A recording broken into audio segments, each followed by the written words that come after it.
Hello, welcome back to Animated Talk. Today I'd like to talk to you about a special called What a Nightmare, Charlie Brown. It's one of the more unique specials in the Peanuts catalog.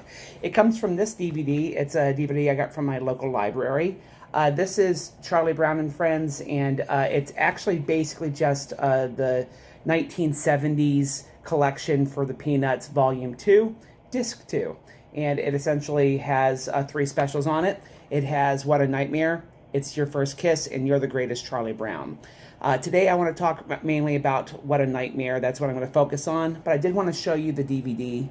It's actually pretty cheap. I'm not a huge fan of this. It's kind of a generic picture that tells you nothing about any of the specials. And they didn't change the DVD at all. It's simply just the same DVD from the 70s collection that was stuck in here in a new package to repackage it cheaply. So I'm not a huge fan of what they've done with that, but it's cheap, so I guess it is what it is. Forgive the fact that the lighting keeps changing on this camera. It's just a cheap camera on this new phone. Anyway, this is a unique special in that it is very different from the other Peanuts specials that you will see from the 1970s and really moving forward. It's only got Snoopy and Charlie Brown, and it's mainly a nightmare sequence that you're watching with Snoopy figuring out how to be a dog in the Arctic on a sled team. And it's interesting in a way because it clearly inspired the makers. Bill Melendez, who hadn't directed in several years, actually directed that particular sequel on that particular special. And I think it's because he was excited by the newness and differentness of the story. And it really is different. It can be kind of scary at times.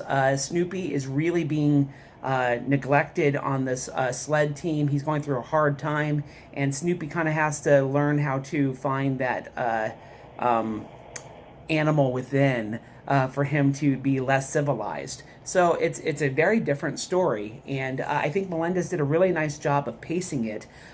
It's a little faster than most Peanut specials, which on one hand I may not be crazy about, but it's definitely different, and you never get bored.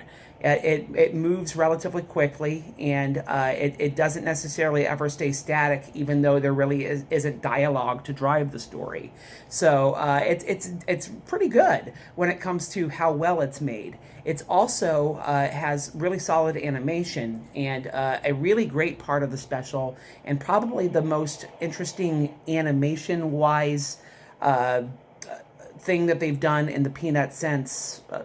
I guess I would say since the Halloween special when Snoopy is flying on the doghouse facing the Red Baron for the first time. It's pretty innovative what they do in the honky tonk sequence. The way that they use camera angles to show you Snoopy's perspective in kind of a larger adult world, and he interacts with other characters without actually showing you the other characters. It's pretty interesting, and it's well made. So again, it's really clear that Melendez was being inspired by this particular special and this idea. The idea came to Charles Schulz apparently in a dream, and he thought it would be interesting to have a nightmare that Snoopy would go through. So this is a story written by Charles Schulz. However, despite these relatively positive feelings that I have towards it being a well-made special, there's several things about it that I'm not crazy about.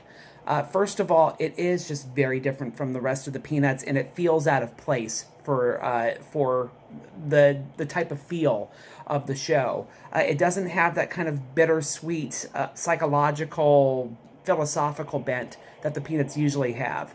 It feels more like something that you would expect from other more mainstream type of specials that you would have seen. And it definitely doesn't feel like a Peanuts cartoon for the majority of its runtime. And so that's something that I'm not really crazy about on one hand.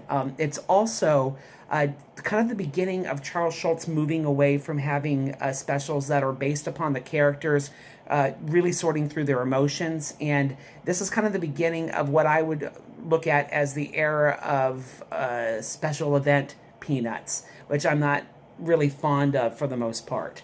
You'll see over the next couple of years, like It's a Great Skate, Charlie Brown, where it's mainly about skating, and they're getting away from the characters a bit. You have the musical specials, which I'm not really particularly fond of. Part of me likes the It's America Charlie Brown, but again, it's less about the Peanuts and more about American history. It's more event television as opposed to really television that is driven by the strip, at least in my opinion.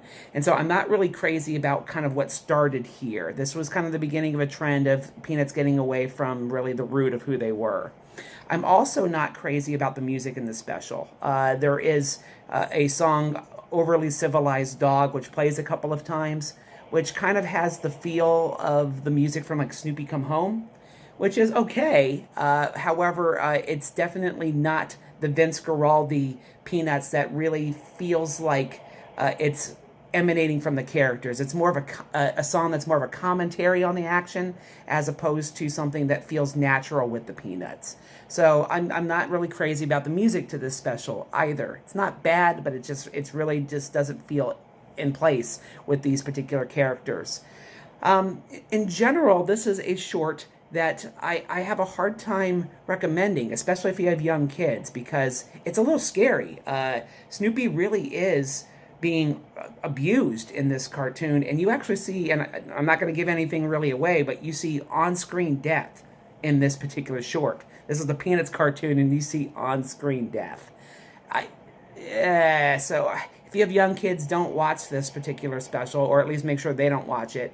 I would recommend it as a curiosity, and it is good. It's well made, but it definitely doesn't feel like the Peanuts, and I kind of put this in a special curiosity category as opposed to looking at this as one of the backbone specials of the Peanuts. I would definitely put this towards the back end of the catalog, even though it's strong enough in its actual direction and animation to maybe be further along than that. Hopefully that makes sense to you. Thank you for joining me here at Animated Talk, and hopefully this will start an animated discussion with your family and friends. Have a great day. Bye-bye.